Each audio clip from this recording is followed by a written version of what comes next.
সুধী দর্শক মণ্ডলী, ভারতে চিকিৎসা করাতে গিয়ে নিখোঁজ ঝিনাইদহ ৪ আসনের সংসদ সদস্য আনোয়ারুল আজিম আনারের লাশ উদ্ধার করা হলো।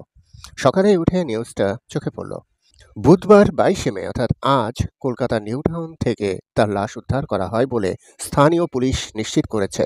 এ ঘটনায় দুজনকে আটকও করা হয়েছে কলকাতা পুলিশ সূত্রে জানা গেছে। গত ১২ই মে আমরা সবাই জানি চিকিৎসার জন্য কলকাতায় গিয়ে উত্তরের বরানগরে বন্ধুর বাড়িতে ছিলেন আনার সাহেব। ১৩ই মে তিনি কারোর সঙ্গে দেখা করতে গিয়েছিলেন, কিন্তু আর ফেরেননি। যুগান্তর সূত্রে এই খবরটাই জানা যাচ্ছে।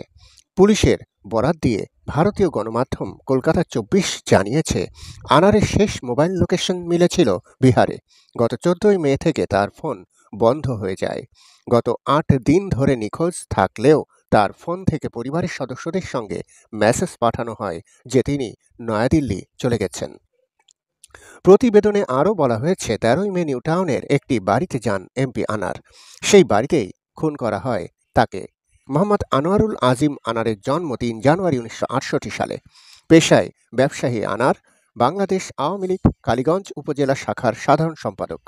দ্বাদশ জাতীয় নির্বাচনে তিনি তৃতীয়বারের মতো সংসদ সদস্য নির্বাচিত হন।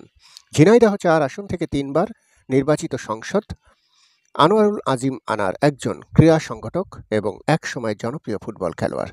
ছাত্র জীবনে আন্তঃস্কুল ক্রীড়া প্রতিযোগিতায় ফুটবলে তার নেতৃত্বাধীন দল কালীগঞ্জ সরকারি ভূষণ পাইলট মাধ্যমিক বিদ্যালয় জাতীয় চ্যাম্পিয়ন হওয়ার গৌরব অর্জন করে।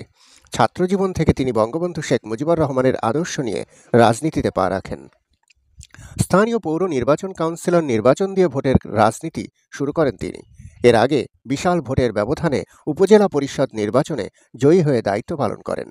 জাতীয় নির্বাচনগুলোতেও তিনি জয়ের ব্যবধান দিয়ে একই জনপ্রিয়তার স্বাক্ষর রাখেন। সংসদ সদস্য নির্বাচিত হওয়ার পর এলাকায় কখনো তাকে পুলিশি প্রোটোকল ব্যবহার করতে দেখা যায়নি।